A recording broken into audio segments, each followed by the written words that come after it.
पैसे हम रोज इस्तेमाल करते हैं, लेकिन क्या हम सचमुच इसे समझते हैं? फाइनेंशियल वेल्थ का मतलब सिर्फ ढेर सारे पैसे होना नहीं है। इसका मतलब है अपने पैसों पर कंट्रोल रखना, अपने पैसों को अपने लिए काम पर लगाना। ये जरूरी क्यों है? क्योंकि जब आप अपने पैसों को अच्छे से मैनेज करते हैं तो आप अपने सपने पूरे कर सकते हैं।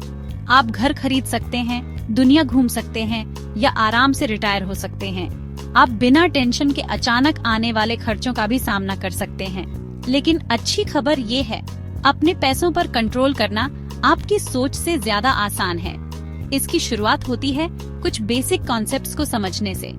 एक बार नॉलेज मिल जाए तो आप स्मार्ट चॉइसेस कर सकते हैं जो आपको आने वाले सालों तक फायदा पहुंचाएंगे।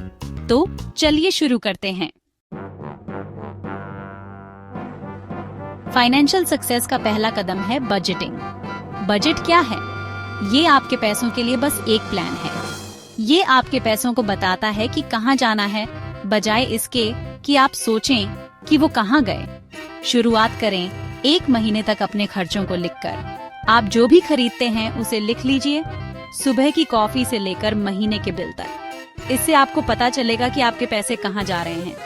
अगला कदम, अपने खर्चों को अलग अलग बांटिए। क्या ज्यादातर पैसे जरूरतों पर जा रहे हैं, जैसे किराया और राशन, या ज्यादा खर्च हो रहा है ऐशो आराम पर, जैसे बाहर खाना और एंटरटेनमेंट? एक बार पता चल जाए कि आपके पैसे कहाँ जा रहे हैं तो आप बदलाव लाना शुरू कर सकते हैं। सेविंग जरूरी है, चाहे आप हर महीने थोड़ा ही क्यों ना बचा पाएं। सेविंग को ऐसे समझो जैसे बीज बोना। शुरुआत में छोटा लग सकता है, लेकिन समय के साथ ये बड़ा पेड़ बन सकता है। एक अलग सेविंग्स अकाउंट खोलें।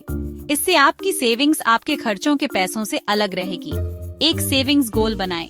कोई लक्ष्य जहन में रखने से, जैसे घर के लिए डाउन पेमेंट, आपको मोटिवेटेड रहने में मदद मिलेगी।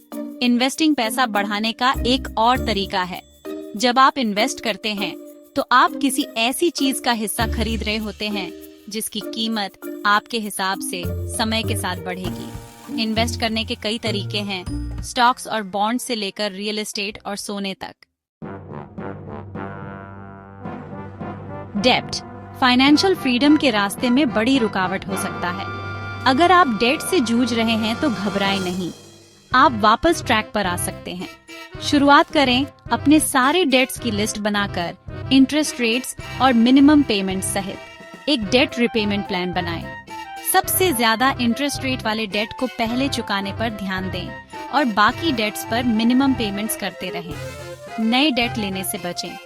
क्रेडिट कार्ड्स को दूर रखें और जो पहले से बकाया है उसे चुकाने पर ध्यान दें। याद रखें, अपने पैसों पर कंट्रोल पाना एक सफर है, रेस नहीं। रास्ते में मुश्किलें जरूर आएंगी, लेकिन हिम्मत मत हारिए। छोटे छोटे बदलावों से शुरू करें और धीरे धीरे बड़े बदलावों की तरफ बढ़ें। आप कर सकते हैं।